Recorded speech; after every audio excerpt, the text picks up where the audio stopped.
Well, welcome back and hi. It's a very windy day and I'm out in the woods, as you can see. I'm trying to find something, or I know where it is, I'm just making my way to it, to be absolutely fair to the point, and that is an abandoned stone farm building. It's pretty significant to me. I've passed it many times while I've been traipsing this part of the moors, but I've never had time to stop, or the weather has been that poor, wind, rain, gales and everything that you can expect on the high ground. I've just had to go past it and only managed to have a fleeting little look. It's late in the day, the shadows are really being cast quite far by the trees. Like I said, there's a lot of wind, but I wasn't even going to video this. This is just me and my curiosity yet again. But I thought, hey, I'm going, I'll see if I can take you guys along with me. So without any further ado, we'll push on through this woodland and get to a gateway to get out into the moors. I've just stopped to take my jumper off or hoodie, and it is absolutely sweltering in here. You can see by the trees in the canopy, and you could possibly hear it, there is wind movement. But it isn't reaching down here that well. And as you can see by those foxgloves, they're not moving that much. So there's this kind of like stagnant warm air in here. So you can see as I pan around, you can see those shadows being cast over the track. And this woodland is like many others which sit on Bodmin Moor. This time of day they can get quite gloomy because this foliage will block out a lot of light. But in any case, I've took my hoodie off and I'm going to start making some serious progress. I'm far enough for this time of day for the dog walkers and the casual walkers not to be this far or this deep. But there's this little stone balancing act going on behind me, and the one on the opposite side has succumbed to the wind. But I'm finding a few little things like this in this forestry, and it just adds that little bit of charm to the actual walk. As you can see, I'm kind of a little bit off the beaten track and I'm following a track. Humans have been along it. I can see boots and shoe marks, so I'm by no means forging a new trail. But unfortunately, or fortunately, however you want to look at it, there are deer tracks in amongst it as well. Where deers are, there's inevitably ticks. That's why I do wear long trousers when I'm doing this kind of walking, because inevitably I will be walking in the footsteps of where deers have been as well, and they do transport ticks to the foliage, which then looks for a new host, and that there is more than likely going to be you if you're wearing shorts. So yeah, long sleeve trousers will help alleviate any of those issues. And I've just run into another stone upended to do a balancing act. As charming as they are when it starts to get dark, is there any ancient witchcraft rituals being performed around here? Because they do seem to be popping up where I haven't seen them before. So, I'm going to keep my eyes peeled while I'm in here now. Got my companion with me now, and yeah, he's telling me it's getting extremely late in the day. I'm just leaving the gloom of the actual forest, and as I pan around you can actually see the high ground and the open moorland. And I'll keep going around. There's cattle and sheep up there. And further in the distance you can see the higher tors. extremely exposed and windy here, so as you can see, you know, living here would have been quite harsh. And if you have a look around, you could quite easily mistake yourself for being in Wales or Scotland. And here we are entering an entrance to what would have been a homestead. And this is the remnants of their living quarters or house. It is fascinating to think people lived here. You can still see the fireplace there, the walls. I'm just going to jump down here. What would have been a doorway, and there's the fireplace. I am now standing inside what was somebody's home.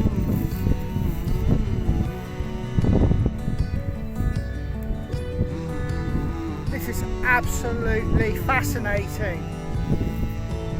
Look at that lintel. And that would have been the far gable end wall.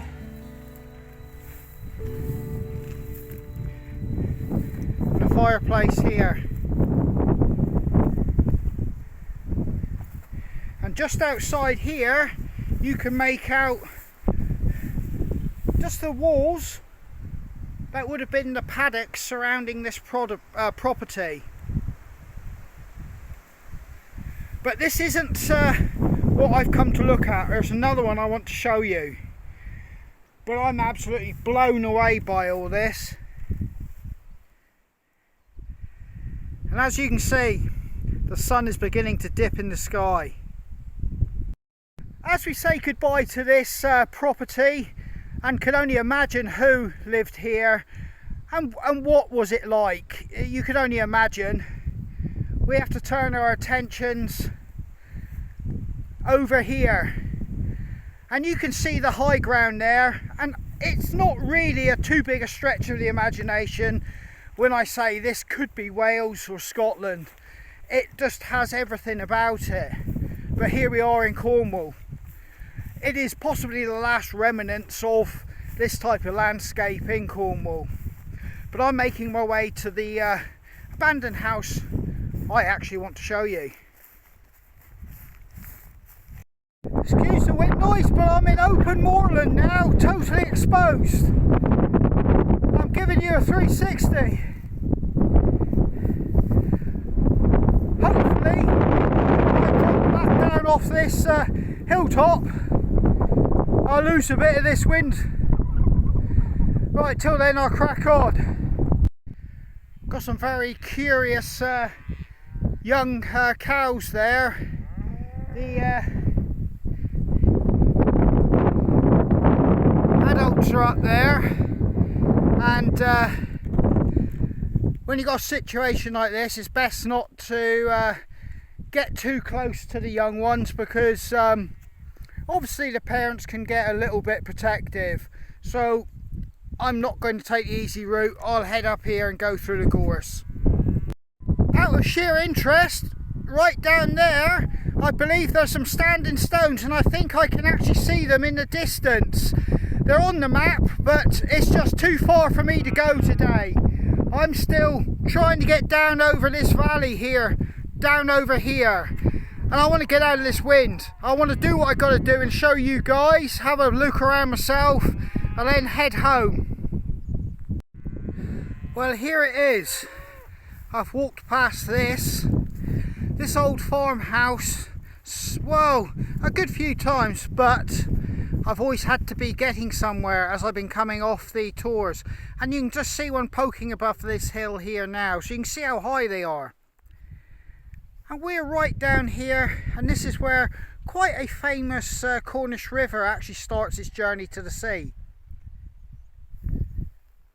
And you can see the remnants of the old farm field systems here.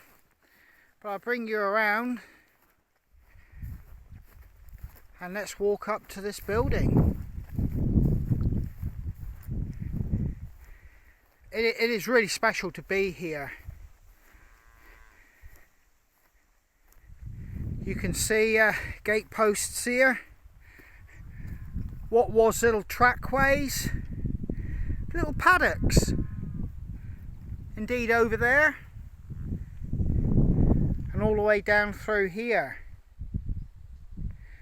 This was a much loved and cherished place, even though in the winters this would have been harsh beyond belief. Here we are in the outside, possibly what you'd call a little working area, and I'm not sure if that's an outdoors fire.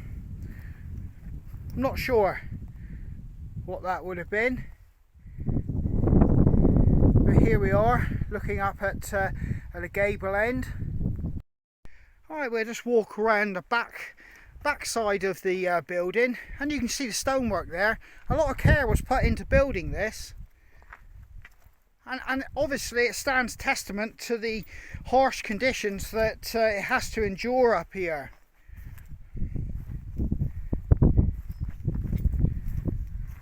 This wall seems in better condition. There's still a lot of the I should imagine it's lime, not cement,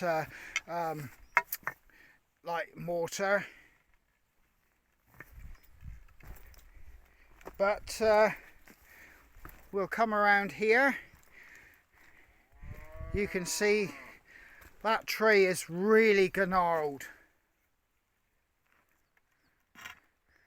and so is that tree down there. But I'll bring you to the front of the house in question here. Windows, and these are the doorways. Well, that could have possibly been another window, possibly, and it would have been bricked across there like this one, just that time has taken its toll. But let's go in. We're now entering somebody's home. It is not that big. It is no more than possibly, I would say, 5 meters by 10. Looking up, you can see the roof is gone, but you can see the remnants of a window there. So that gives you a clue that they had an outside view from an upstairs kind of floor, although there would have had to been a staircase to go up, so you know you're going to be taking a lot of room away from in here. You can actually see where the floor joists would have gone into the wall, all the way along there, and over there. And you could see where they went into the opposing side. There, and all the way along. There's even wood of a window up there. This is long since gone down here. Coming through here. Here's a fireplace. And how special is this? Families would have sat in front of this. There would have been possibly a table and chairs. These holes here probably held places for the lady of the house to put her cooking equipment. And that would have been going up the chimney there. This is special. Obviously, you can see bits of the wall are falling in now. But, yeah, you can only imagine who lived here. They would have all shared, it would have been a one up, one down. So this would have been the living area. They cooked, ate, did all their socialising, all the family activities and things that had to happen. The wife would have cooked in front of here. Dad may have sat over there. Possibly a flintlock or a shotgun across there. Table and chairs, stairway probably there going upstairs, and they would have all slept in the same room. Possibly the same bed as well. Could have been 2 beds up there, but more than likely one big bed, and they would have all squeezed in. Absolutely fascinating. And let's just take a view of what these people would have been looking at in a time gone by.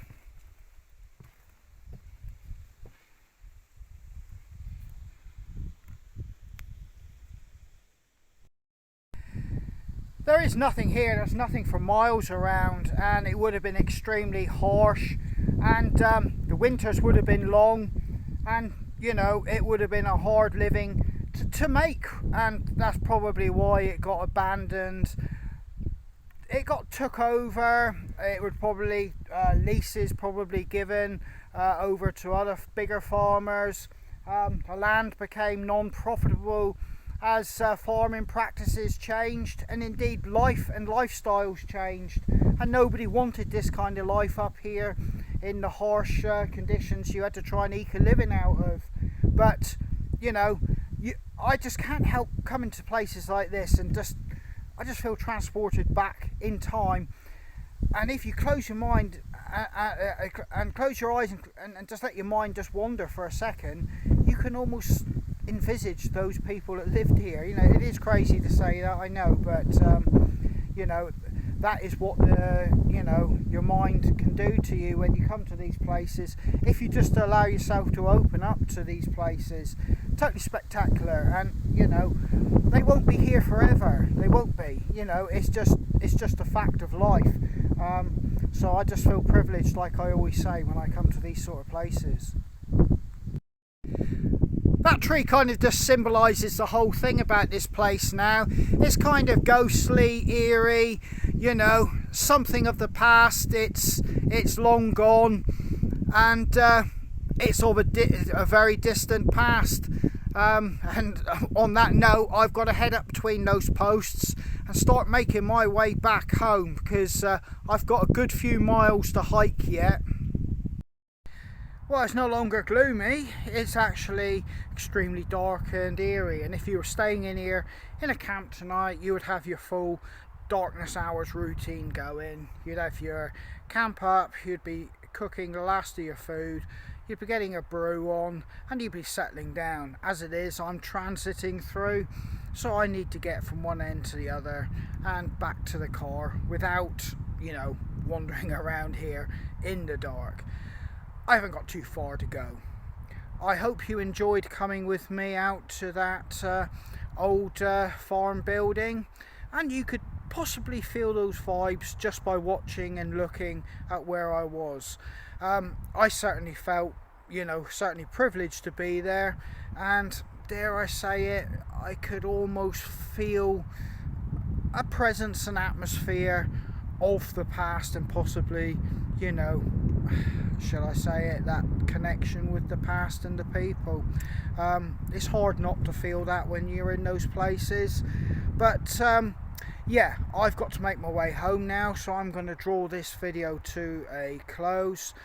And if you ever find yourself in places like I do, feel, touch and soak in the atmosphere, but don't do any damage or try to take anything or dig or anything like that. Leave it as it is for other people to come and feel exactly, you know, as I've described those feelings that I've had. So yeah, always tread lightly, take nothing, just look, feel and touch, and feel the vibes.